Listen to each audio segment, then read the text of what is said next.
श्रमिक संगठनों के नेता हैं उनको उन तक निश्चित रूप से पहुंचाएंगे। मित्रों, हमारा जो पूरा फंड है 1995 के पहले, हम ये जो सब कह रहे हैं माननीय कमांडर साहब की आज्ञा से कह रहे हैं। उनसे पूछा, उनसे कहा कि सर निवेदन करना चाहते हैं। उन्होंने कहा कि कहिए आप अपनी बात को। त्यागी जी हमारे अपने हैं, आप सबको पता है। तो 1995 के पहले जो स्कीम थी 1971 की scheme, employ family pension scheme, उसका पूरा पैसा इस स्कीम में डाइवर्ट हो गया और 1995 तक हमारे भाइयों के जो पैसे कटे थे, जो अंशदान किया था, वो कम से कम 7,500 से 8,000 रुपये तक था। उसका आज का मूल्यांकन किया जाए तो कम से कम 7.5 लाख रुपए है। लेकिन बड़े दुख की बात है कि जब हम सीबीटी मेंबर्स के पास में जाते हैं, एक और लिंक हम आपको बता दें कि ये जो हमारा पैसा है ये EPS 95 स्कीम में आ गया। अब ये पूरा पैसा मैनेज करने वाली, फंड मैनेज करने वाली जो व्यवस्था है वो है EPFO का फंड ट्रस्ट। जो ट्रस्ट है सेंट्रल बोर्ड ऑफ ट्रस्टी, उसकी देखरेख करते हैं और उसका मैनेजमेंट भी करते हैं। अब ये जो सीबीटी मेंबर्स हैं ये कह रहे हैं कि फंड 2000 से घाटे में है। अरे भैया, 2000 फंड से घाटे में है तो उसको मैनेज आप कर रहे हो। ये श्रमिकों का पैसा है, ये बेनिफिशियरीज का पैसा है, तो फंड को अच्छी तरह से सुदृढ़ करना भी इनका काम था, सेंट्रल बोर्ड ऑफ ट्रस्टीज का काम था। लेकिन आज तक उसके बारे में कुछ नहीं कहा गया है। जब हम सीबीटी मेंबर्स को पूछते हैं, हम आपके बारे में बात नहीं कर रहे हैं, ध्यान सुनिए फिर बताते हैं आपको। हरभजन सिंह सिद्धू तो हमें हरदम सपोर्ट करते हैं, लेकिन चूंकि आप उस संस्था से जुड़े हुए हैं, लेकिन जितने भी सीबीटी मेंबर हैं वो कहते हैं भैया तुम्हारा पैसा है कहाँ? तुमने तो 7,500 रुपये जमा किए थे, लेकिन 7,500 रुपये की कीमत आज 7,500 है क्या? आज तो वो लाखों में है। और जब आपने 2000 से आप कह रहे हैं फंड घाटे में है, तो इसकी व्यवस्था करनी चाहिए। नंबर 2, सीबीटी मेंबर ध्यान सुनिए हमारी बात को। जब कोश्यारी समिति ने 3,000 रुपये का रिकमेंडेशन किया प्लस डीए का, तो सीबीटी के अंदर एक और समिति है जिसका नाम है पेंशन इम्प्लीमेंटेशन कमेटी। तो पेंशन इम्प्लीमेंटेशन कमेटी ने केवल 1,000 रुपये का रिकमेंडेशन दिया। अगर पेंशन इम्प्लीमेंटेशन कमेटी जो सीबीटी मेंबर्स जिसमें हमारे हैं, जो हमारे श्रमिक नेता हैं, अगर वो 3,000 प्लस डीए का रिकमेंडेशन करते थे तो सरकार जो है उसी समय हमें 3,000 रुपये प्लस डीए देती थी। लेकिन चूंकि इन्होंने रिकमेंडेशन 1,000 का किया, इसलिए सरकार ने 1,000 रुपये दे दिए। आगे फिर चलिए, आगे फिर और सितंबर 2020 में पेंशन इम्प्लीमेंटेशन कमेटी ने, जब माननीय कमांडर साहब 7,500 रुपये की डिमांड कर रहे थे, उसका प्रस्ताव बनने को तैयार था, तैयार बिल्कुल हो चुका था। उसी समय पेंशन इम्प्लीमेंटेशन कमेटी ने केवल 2,000 रुपये का प्रस्ताव सामने रखा। साहब किनको 2,000 रुपये दे दिए? क्यों हम भिखारी हैं क्या? तो हमारा पैसा, आप हमारे श्रमिक जो वर्ग है उसके आप प्रतिनिधि हैं, आपका काम है कि हमारे लिए लड़ना।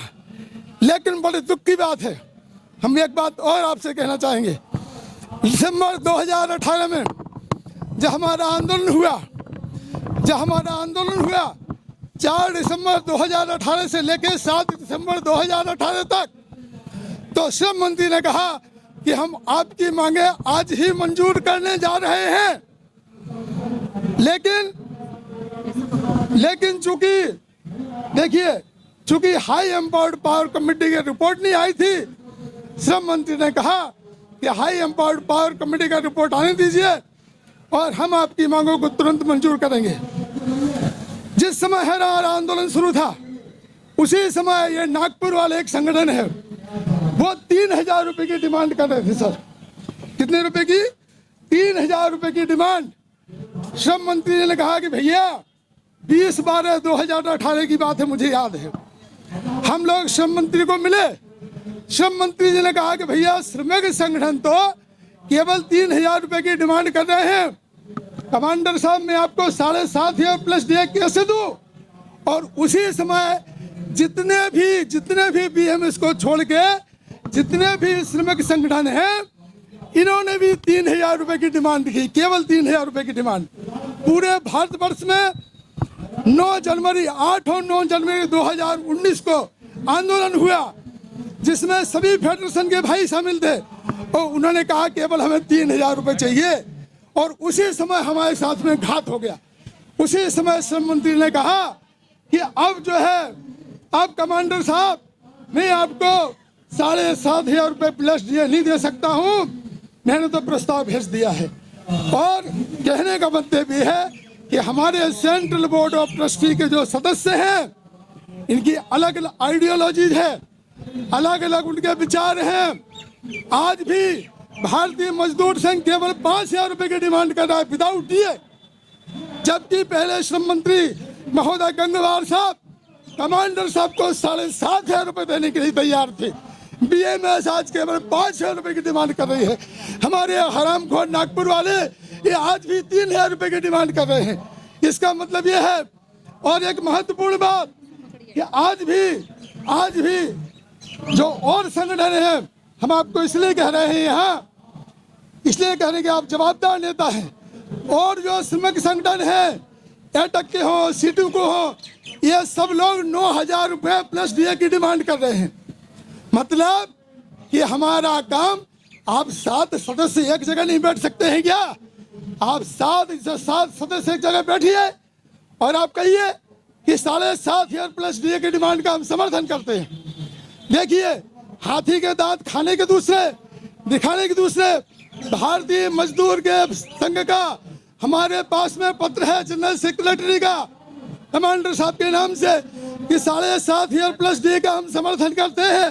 पत्र हमारे पास में है, लेकिन कहते क्या है, अंदर डिमांड करते हैं केवल हमें 5,000 रुपए चाहिए। और जो उसमें ये भी हिंद मजदूर सभा, माननीय सिद्धू जी, उनका भी पत्र हमारे पास में है, इसलिए हमने आपको याद किया। उनका पत्र भी हमारे पास में है। उन्होंने कहा कि कमांडर साहब की डिमांड 7,500 प्लस डीए, इसका हम समर्थन करते हैं, लेकिन अंदर से फेडरेशन 9,000 प्लस डीए की बात कर रहा है। 7,500 प्लस डीए किस लिए? उसका कारण ये है कि हमारे पास में, कमांडर साहब के पास में जो टीम है, फाइनेंस की टीम, उसने सिद्ध कर दिया है कि 7,500 प्लस डीए ये हमारे पेंशन फंड के ब्याज से दिया जा सकता है। इसके लिए आपको और किसी कोई फंड की आवश्यकता नहीं है। इसलिए 7,500 प्लस डीए मांग रहे हैं। आपके माध्यम से आपसे प्रार्थना है, हम जितने सीबीटी मेंबर्स हैं, सबके पैर चाट चुके हैं। चाहे वो हमारे अमरजीत कौर हो, 10-10 बार हम लोगों ने पैर चाटे, 10-10 बार उनको जाके प्रार्थना की कि भैया एक डिमांड तो करो कम से कम। 7,500 प्लस डीए का जब डिमांड का आप समर्थन करते हैं, तो खुल के क्यों नहीं कहते हैं? आप सबके सब जितने भी श्रमिक संगठन है, 7,500 प्लस डीए की डिमांड कीजिए, हमारा समर्थन कीजिए। और जिस दिन अगर आप कल सबके सब सीबीटी मेंबर्स एक मत हो जाएं, प्रधानमंत्री के पास में जाएं, उनसे कहें कि हमारी एक ही डिमांड है 7,500 प्लस डीए, तो हम आपको विश्वास दिलाते हैं कि 7,500 प्लस डीए ये डिमांड हमारी तुरंत मंजूर हो जाएगी।